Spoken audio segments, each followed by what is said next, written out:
SBI हर घर लखपति scheme की ब्याज दरों में कटौती। लखपति बनने के लिए हर महीने जमा करने होंगे 610 रुपए।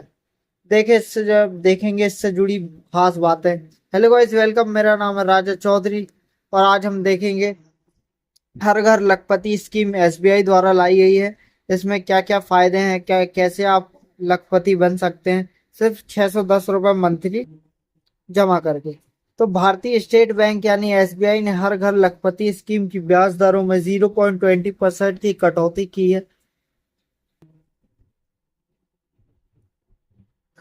इसमें अब सामान्य नागरिकों को अधिकतम 6.55% और वरिष्ठ नागरिकों को सीनियर सिटीजन को 7.5% सालाना ब्याज मिलेगा।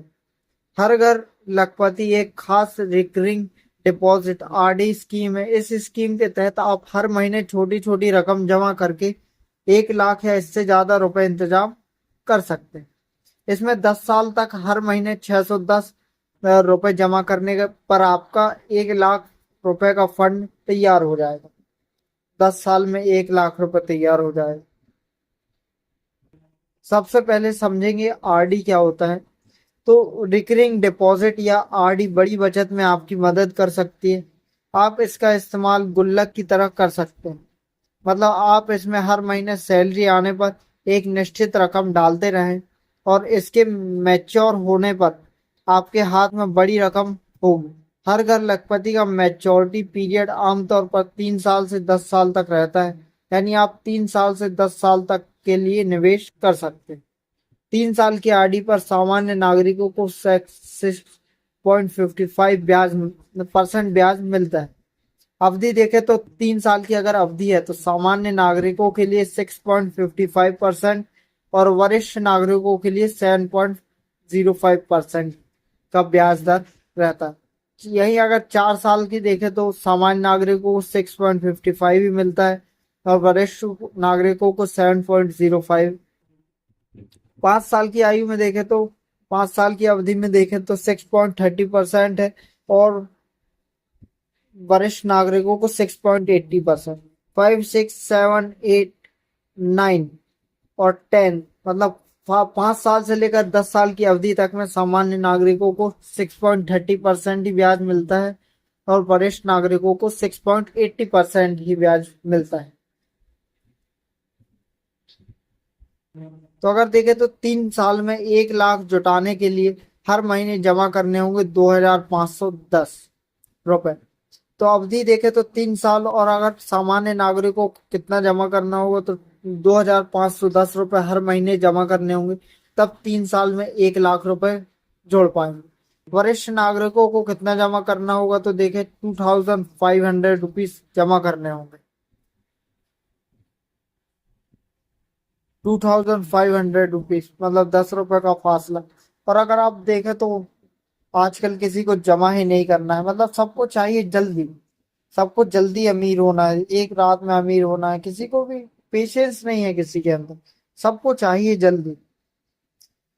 4 साल की अवधि में देखें तो सामान्य नागरिकों को 1820 रुपीज जमा करने होंगे और अगर वो वरिष्ठ नागरिकों को देखें तो 1810 रुपए कम। तो आप सारे गैपों में देखें तो 10 रुपए कम जमा करने होंगे वरिष्ठ नागरिकों को, 10 रुपए का फर्क। 5 साल की अवधि में देखें तो 1420 रुपए सामान्य नागरिकों को और 1410 रुपए वरिष्ठ नागरिकों को। 6 साल की अवधि में 1150 रुपए सामान्य नागरिकों को, 1130 रुपए 30 रुपए वरिष्ठ नागरिकों को। 7 साल की अवधि में 960 रुपए सामान्य नागरिकों को, 940 रुपए वरिष्ठ नागरिकों को। 8 साल में देखें तो 810 रुपए सामान्य नागरिकों को और 800 रुपए वरिष्ठ नागरिकों को। 9 साल की अवधि के लिए देखें तो 700 रुपए हर महीने जमा करने होंगे। तब आपको 9 साल में 1 लाख रुपए मिलेंगे। 9 साल में 1 लाख रुपए। और अगर वरिष्ठ नागरिकों को देखें तो 680 रुपए जमा करने होंगे। तब 9 साल में 680 रुपए मिलेंगे। 10 साल में देखें तो वरिष्ठ नागरिकों को 610 रुपए जमा करने होंगे और वरिष्ठ नागरिकों को 600 रुपए, सामान्य को 610 और वरिष्ठ को 600 रुपए। तब जाकर आपको 1 लाख रुपए मिलेंगे। मतलब आप समझ सकते हो जिंदगी के 1 लाख रुपए के लिए आप 10 साल गुजार दोगे, और किसी के पास ऐसे ही पैसे पड़े हुए हैं।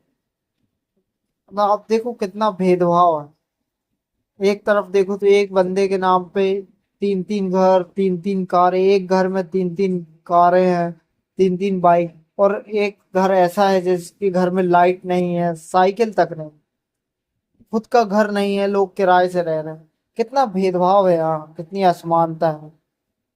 खैर छोड़ो, कौन कर सकता है इसमें निवेश, यह जानते हैं। कोई भी भारतीय नागरिक इस स्कीम में निवेश कर सकता है। व्यक्ति इसमें अकेले या जॉइंट अकाउंट खोल सकते हैं। माता पिता अभिभावक अपने बच्चे 10 साल से अधिक उम्र का और सही से हस्ताक्षर करने में सक्षम हो, वो बच्चा उसके नाम के साथ खाता खोल सकते हैं। 10 साल से कम उम्र के बच्चे के लिए माता पिता या कानूनी अभिभावक के साथ जॉइंट अकाउंट खोला जा सकता है। आरडी से कमाए ब्याज पर लगता है टैक्स, क्योंकि आप देखें तो सरकार ऐसी कोई चीज छोड़ती ही नहीं है कि टैक्स ना लगे। हर चीज सरकार चाहती है, हर चीज से निचोड़ लिया जाए लोगों को। लोगों को लूटना है सरकार का पहला काम, क्योंकि इसी से बनता है सरकार का नाम। रिकरिंग डिपॉजिट आरडी से होने वाली ब्याज आय अगर 40,000 रुपीज, सीनियर सिटीजन के मामले में 55,000 रुपीज तक, तो इस पर आपको कोई टैक्स नहीं देना होता। इससे ज्यादा आय होने पर 10% टैक्स काटा जाता है। टैक्स के दायरे में नहीं तो फॉर्म 15H 15G करें जमा अगर आपकी आरडी से सालाना ब्याज आय 40,000 रुपये, सीनियर सिटीजन के मामले में 50,000 रुपये से अधिक है, लेकिन आपकी कुल सालाना आय ब्याज आय मिलाकर उस सीमा तक नहीं है जहां उस पर टैक्स लगे, तो बैंक टीडीएस नहीं काटता। इसके लिए सीनियर सिटीजन को बैंक में फॉर्म 15H और अन्य लोगों को फॉर्म 15G जमा करना होता है। फॉर्म 15G या फॉर्म 15H खुद से की गई घोषणा वाला फॉर्म होता है। इसमें आप यह बताते हैं कि आपकी आय टैक्स की सीमा से बाहर है। मतलब डिपेंड करता है कि आपकी आय कितनी है, उस पर डिपेंड करता है आपको टैक्स कितना देना हो। तो ठीक है, इस हर घर लखपति स्कीम ये जो एसबीआई की है, आप समझ गए होंगे कि पेशेंस की जरूरत है। थोड़ा थोड़ा पैसा अगर आप इन्वेस्ट करते हैं और पेशेंस रखते हैं तो आपको एक बड़ी रकम मिल जाती है, 1 लाख रुपए, जो कि कुछ खास बड़ी नहीं है। लेकिन आप एक बंधे हुए पैसे कह सकते हैं, एक जोड़ा हुआ पैसा आपके हाथ में लग सकते हैं। अगर आप सोचते हैं